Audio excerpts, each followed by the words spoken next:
hello there.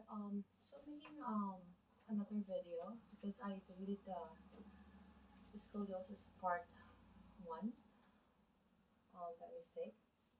Okay, so I just want to explain what scoliosis is. So scoliosis is a lateral deviation of the spine. So meaning lateral is meaning it's going towards that way or that way, not this way. So it's a lateral deviation. Okay. So when we talk about major and minor curves made because that um, refer to the S curve, major meaning the major curve and minor meaning the secondary curve.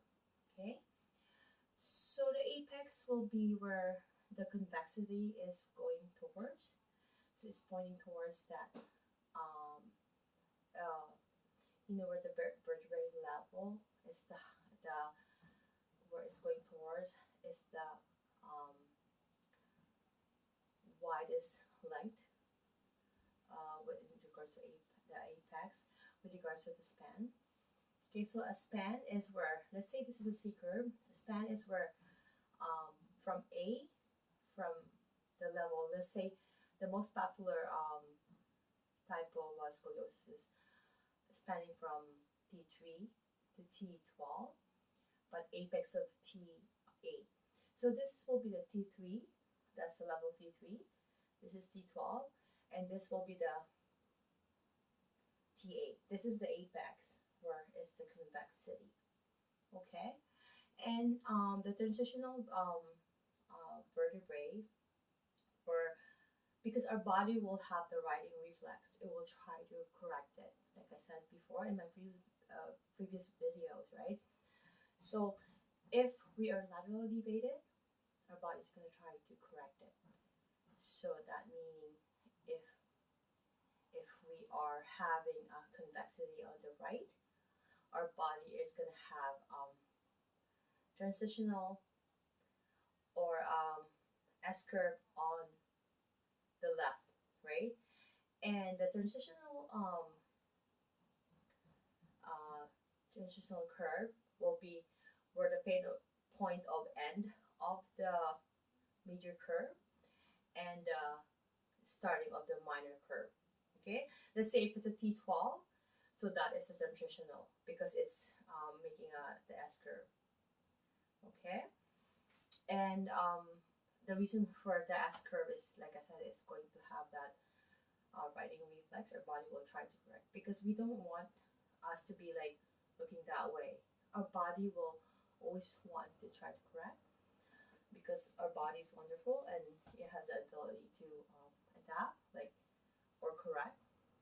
The Wolff's principle is that in due time our body will adapt, right? Okay, so I'm going to be also talking about the types of scoliosis is functional or structural. The structural is when the bone is fixed, whether it's been osteopathed or because of any systemic or any bone um, issues that they might had. It got fused.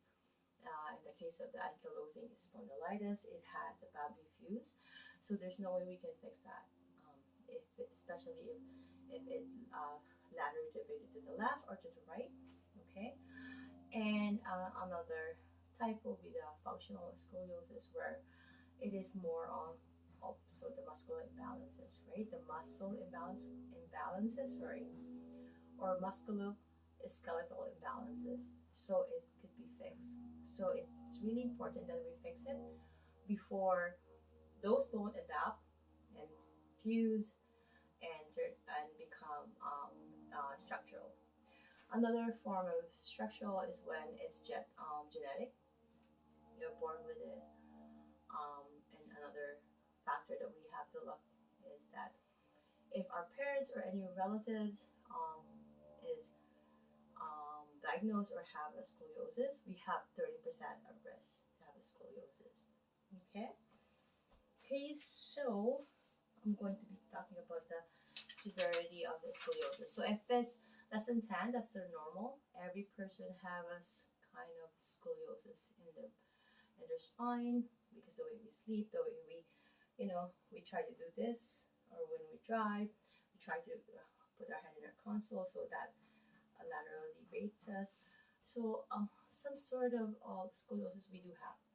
So if it's less than 10, that's easy to manage. It will adapt, it will fix it. Anything from 20 degrees will be mild. Anything from 20 to 50 will be moderate.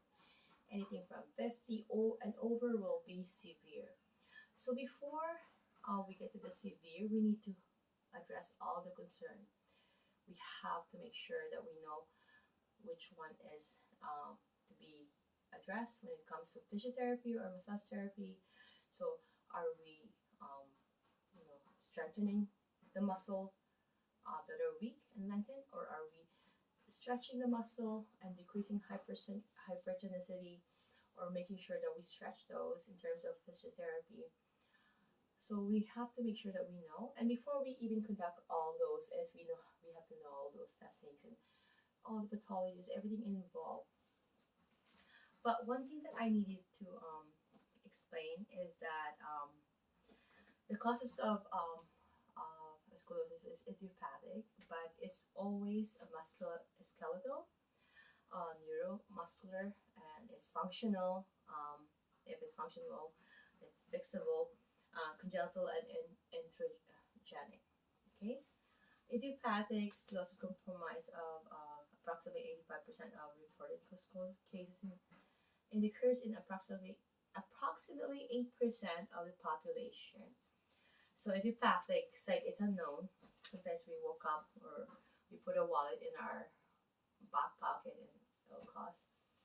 So a central nervous system input through altered proprioceptive and vestibular sources, biomechanical factors, muscle imbalances, hereditary factors, and growth and sex hormones, and also functional causes are musculoskeletal in nature. I've said this before, it could be corrected. Bony asymmetries below the pelvis. So we have to make sure if there's any inequality of the leg. Okay, if there are some tests for leg length discrepancy should be done. Okay, bony asymmetries above the pelvis. Okay, a short humerus causes the seated person to lean to the affected side, creating compensation in the lumbar, thoracic, and cervical spine. That's something important. So because the body is a whole, and we cannot, we have to be in postural all the time as a whole, because if there's dysfunction in the ankle, if we're pronated and we are in pes planus, we are flat feet, flat foot. Let's say if it's only unilateral, meaning it's only one limb or one leg.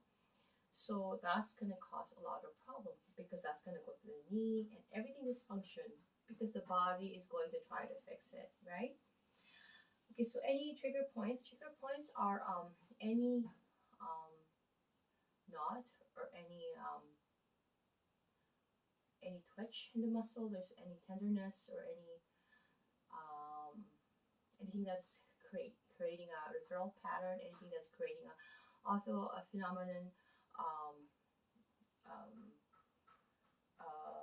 how do you call it? Experiences for when you do a trigger point release, is they will experience some such either they're going to be teary eye or they're going to be emotional. But then referral pattern is when you're trying to do some ischemic compression to release that trigger point that has been caused by prolonged, in a shortened position or prolonged inactivity or prolonged immobility. So if we release that, it's going to cause some referral pain, and that is normal as well. Okay. So habitual asymmetric postures, a lot of people are very prone to having in a flex position. They're always sitting down, and they're always their knees are always flexed, right? And I mean, it's good if we're always in a good posture, but if we're always slouching, watching TV, and doing this, and being in a I don't know, in a weird posture, that's going, and then we don't normally we should be within 30 minutes to 45 minutes, we have to stand up, stretch, or walk. so that we can get the circulation going, right? The blood, right? And then all the nutrients and oxygen into our muscles. Otherwise, we're gonna adopt that.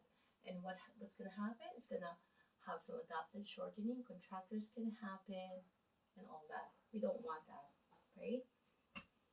Okay, so we're gonna have some ontologic scoliosis. This is a temporary curve, right?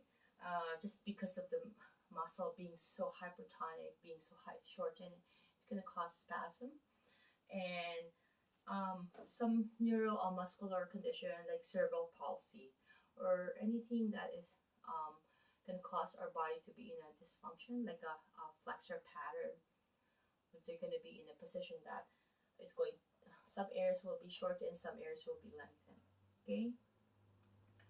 So any congenital body abnormalities can cause spinal curves. So a hemivertebra is the incomplete formation of one side of the vertebra. Okay, so with vertebral wedging, increased pressure on the bones, the artificial plate slows its rate of growth.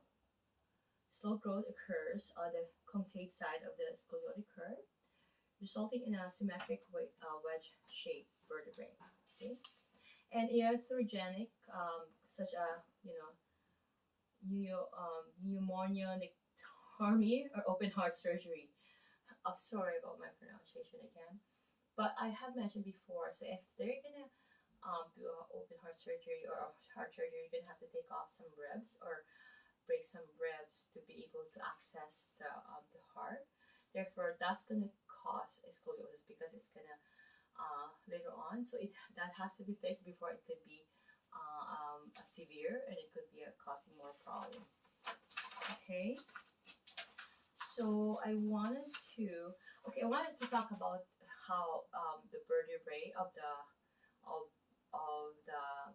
vertebrae, the bodies, will always tend to rotate posteriorly on the convex side. So just keep that in mind. And the spinous process, which is located at the back, will always be driven to the concave side. So those two we have to distinguish, okay? And I'm going to be talking about the contraindication hormones and some cautious thing that we need to look at, okay? So if a pathology is suspected but undiagnosed, spinal lesion, osseous change, or degeneration, decreased pulmonary function, refer the client to a physician. That's always the case. I have already said this, but I wanted to stress that. So we have to make sure that we refer them to an emergency, and that is very, very important. Okay, thank you so much and have a good day.